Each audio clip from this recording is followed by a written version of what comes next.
Well, would you be willing to tell us one of your ghost stories? Can I read it from my tome? Yes, please. So I'm really excited about this one. This is a story from the Slave Narrative Project, which was part of the Works Progress Administration. It was part of the New Deal, and they had the Federal Writers Project that had a subsection called the Slave Narrative Project, in which 2,300 enslaved people, formerly enslaved people, were interviewed about their experiences. And the story that I'm about to read, you've probably heard, but the only time that it is registered in the Library of Congress is part of the Slave Narrative Project. Interesting. And it has its roots in southwest Wake County in North Carolina. Wow. So you've probably heard this story, and it was ubiquitous to the enslaved people and their culture and their stories, but this is one that was cited right here in North Carolina. Fun. I'm excited. Specifically just north of Fuquay-Varina. Let's go.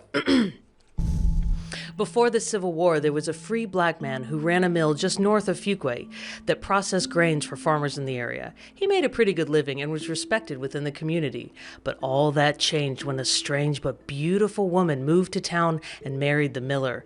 She wasn't from anywhere nearby, so nobody trusted her. When rumors started that she was a witch, folks stopped coming to the mill. Even the miller's friends and family. They really be your own, right? To make matters worse, anyone who spread this rumor would have their crops suddenly die. People whispered that it was the witch having her revenge. The farmers also started seeing a black cat as big as a goat wandering through the fields at night. Now, That's a big-ass cat. That's a huge cat. Now, even with all this going on, the miller was working on a secret mission, helping folks escaping slavery. Runaways would come to him for food and shelter along their route up north to freedom. It was during this time that a young man escaped to the mill from a nearby plantation. So, of course, the miller took him in. This young man had heard rumors about the miller's wife, but he wasn't afraid. Witches and cats just weren't scary compared to what he was escaping. But he kept a big butcher's knife with him for protection on his travels, and he slept with it beside him. Just after midnight, he woke up to the sound of something enormous climbing the stairs. The wooden stairs creaked and groaned under the weight of the intruder. He sat bolt upright and clutched his knife to his chest. A cloyingly sweet scent permeated the air.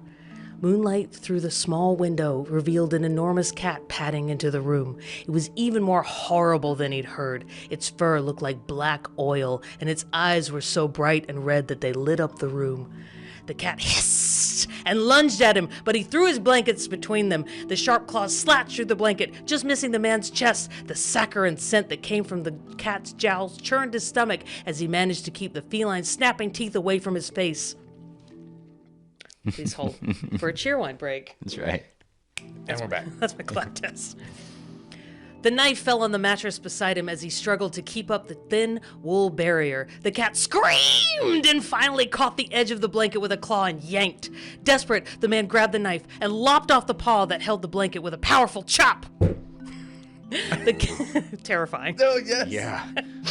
The cat let out an ear-splitting scream and tumbled off the bed. It sniffed a bloody stump of a paw on the floor, and a growl rumbled through its chest. It glared up at the terrified man on the bed. He held the blood-stained knife in front of him. The cat huffed once more before limping down the stairs and into the night. Scared witless, the young man stayed up all night, clutching his knife and staring at the cat's paw on the floor until the moonlight turned into sunlight.